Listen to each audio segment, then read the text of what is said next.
بسم اللہ الرحمن الرحیم۔ اسلامک انفارمیشن چینل کے سب بہن بھائیوں کو السلام علیکم ورحمۃ اللہ وبرکاتہ۔ رسول اکرم صلی اللہ علیہ وآلہ وسلم کی پیدائش سے پہلے بیت اللہ کے تعلق سے حضرت عبد المطلب کے ساتھ دو اہم واقعات پیش آئے۔ ایک چاہ زمزم کی کھدائی کا واقعہ اور دوسرا فیل کا واقعہ۔ آج کی ویڈیو میں ہم آپ دوستوں کے لیے انہی دونوں واقعات کا مختصر ذکر پیش کر رہے ہیں اور آخر میں کچھ اہم سوالات کے جواب بھی آپ کے سامنے پیش کیے جائیں گے۔ ویڈیو میں آگے بڑھنے سے پہلے آپ دوستوں سے گزارش ہے کہ معیاری اسلامی معلومات کے لیے ہمارے چینل کو ضرور سبسکرائب کریں اور آنے والی ویڈیو سے باخبر رہنے کے لیے بیل آئیکن پریس کریں۔ شکریہ۔ میلاد النبی صلی اللہ علیہ وآلہ وسلم سے پہلے دو اہم واقعات۔ نمبر 1، زمزم کنویں کی کھدائی۔ پہلے واقعے کا خلاصہ یہ ہے کہ عبد المطلب نے خواب میں دیکھا کہ انہیں زمزم کا کنواں کھودنے کا حکم دیا جا رہا ہے اور خواب ہی میں انہیں اس کی جگہ بھی بتائی گئی۔ انہوں نے بیدار ہونے کے بعد کھدائی شروع کی اور رفتہ رفتہ وہ چیزیں برآمد ہوئیں جو بنو جرہم نے مکہ چھوڑتے وقت چاہے زمزم میں دفن کی تھیں، یعنی تلواریں، زرہیں اور سونے کے 2 ہرن۔ عبد المطلب نے تلواروں سے کعبے کا دروازہ ڈھالا، سونے کے دونوں ہرن بھی دروازے میں ہی فٹ کیے اور حاجیوں کو زمزم پلانے کا بندوبست کیا۔ کھدائی کے درمیان یہ واقعہ بھی پیش آیا کہ جب زمزم کا کنواں نمودار ہو گیا تو قریش نے عبد المطلب سے جھگڑا شروع کیا اور مطالبہ کیا کہ ہمیں بھی کھدائی میں شریک کر لو۔ عبد المطلب نے کہا، میں ایسا نہیں کر سکتا، میں اس کام کے لیے مخصوص کیا گیا ہوں، لیکن قریش کے لوگ باز نہ آئے، یہاں تک کہ فیصلے کے لیے بنو سعد کی ایک کاہنہ عورت کے پاس جانا طے ہوا اور لوگ مکہ سے روانہ بھی ہو گئے۔ لیکن راستے میں اللہ تعالیٰ نے انہیں ایسی علامات دکھائیں کہ وہ سمجھ گئے کہ زمزم کا کام قدرت کی طرف سے عبد المطلب کے ساتھ مخصوص ہے، اس لیے راستے ہی سے پلٹ آئے۔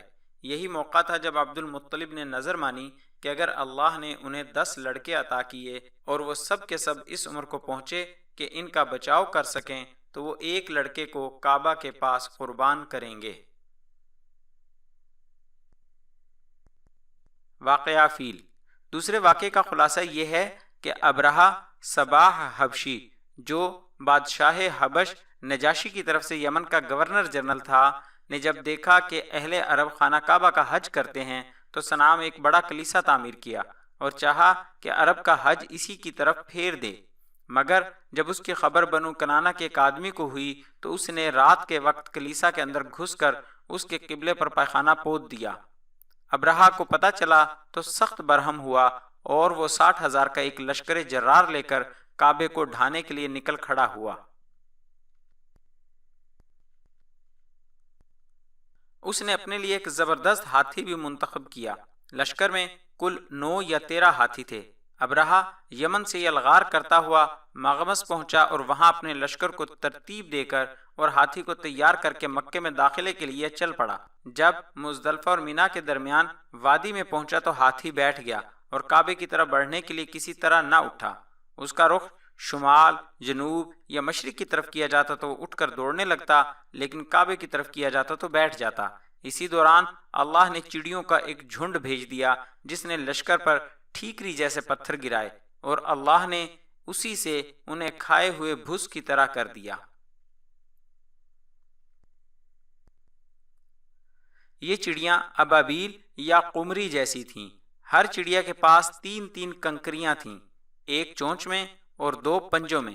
کنکریاں چنے جتنی تھیں، مگر جس کو لگ جاتی تھیں اس کے اعضاء کٹنا شروع ہو جاتے تھے اور وہ مر جاتا تھا۔ یہ کنکریاں ہر آدمی کو نہیں لگی تھیں، لیکن لشکر میں ایسے بھگدڑ مچی کہ ہر شخص دوسرے کو روندتا، کچلتا، گرتا پڑتا بھاگ رہا تھا۔ پھر بھاگنے والے ہر راہ پر گر رہے تھے اور ہر چشمے پر مر رہے تھے۔ ادھر ابرہہ پر اللہ نے ایسی آفت بھیجی کہ اس کی انگلیوں کے پور جھڑ گئے اور صنعاء پہنچتے پہنچتے وہ چوزے جیسا ہو گیا۔ پھر اس کا سینہ پھٹ گیا، دل باہر نکل آیا اور وہ مر گیا۔ ابرہہ کے اس حملے کے موقع پر مکہ کے باشندے جان کے خوف سے گھاٹیوں میں بکھر گئے تھے اور پہاڑ کی چوٹیوں پر جا چھپے تھے۔ جب لشکر پر عذاب نازل ہو گیا تو اطمینان سے اپنے گھروں کو پلٹ آئے۔ یہ واقعہ بیشتر علماء کے بقول نبی کریم صلی اللہ علیہ وآلہ وسلم کی پیدائش سے صرف 50 یا 55 دن پہلے محرم کے مہینے میں پیش آیا تھا، لہٰذا یہ 571 عیسوی کی فروری کے اواخر یا مارچ کے اوائل کا واقعہ ہے۔ یہ در حقیقت ایک تمہیدی نشانی تھی جو اللہ نے اپنے نبی صلی اللہ علیہ وآلہ وسلم اور اپنے کعبہ کے لیے ظاہر فرمائی تھی۔ خانہ کعبہ پر ہاتھیوں کے ساتھ ہونے والے اس حملے کے وقت کعبے کے باشندے مشرک تھے، جبکہ عیسائی ان کے مقابلے میں اپنے زمانے کے مسلمان تھے۔ کچھ لوگ یہ سوال کرتے ہیں کہ اللہ نے ان کے مقابلے میں مشرکوں کی مدد کیوں فرمائی؟ اس سلسلے میں علماء کی رائے یہ ہے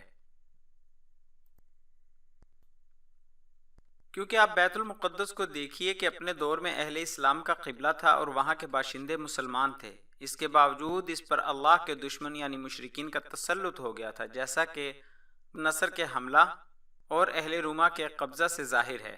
لیکن اس کے برخلاف کعبہ پر عیسائیوں کو تسلط حاصل نہ ہو سکا، حالانکہ اس وقت یہی مسلمان تھے اور کعبے کے باشندے مشرک تھے۔ پھر یہ واقعہ ایسے حالات میں پیش آیا کہ اس کی خبر اس وقت کی متمدن دنیا کے بیشتر علاقوں یعنی روم و فارس میں آنن فانن پہنچ گئی۔ کیونکہ حبشہ کا رومیوں سے بڑا گہرا تعلق تھا اور دوسری طرف فارسیوں کی نظر رومیوں پر برابر رہتی تھی اور وہ رومیوں اور ان کے حلیفوں کے ساتھ پیش آنے والے واقعات کا برابر جائزہ لیتے رہتے تھے۔ یہی وجہ ہے کہ اس واقعے کے بعد اہل فارس نے نہایت تیزی سے یمن پر قبضہ کر لیا۔ اب چونکہ یہ دو حکومتیں اس وقت متمدن دنیا کے اہم حصوں کی نمائندہ تھیں، اس لیے اس واقعے کی وجہ سے دنیا کی نگاہیں خانہ کعبہ کی طرف متوجہ ہو گئیں۔ انہیں بیت اللہ کے شرف و عظمت کا ایک کھلا ہوا خدائی نشان دکھلائی پڑ گیا، اور یہ بات دلوں میں اچھی طرح بیٹھ گئی کہ اس گھر کو اللہ نے تقدیس کے لیے منتخب کیا ہے، لہٰذا یہاں کی آبادی سے کسی انسان کا دعوی نبوت کے ساتھ اٹھنا اس واقعے کے تقاضے کے عین مطابق ہوگا، اور اس خدائی حکمت کی تفسیر ہوگا جو عالم اسباب سے بالا تر طریقے پر اہل ایمان کے خلاف مشرکین کی مدد میں پوشیدہ تھی۔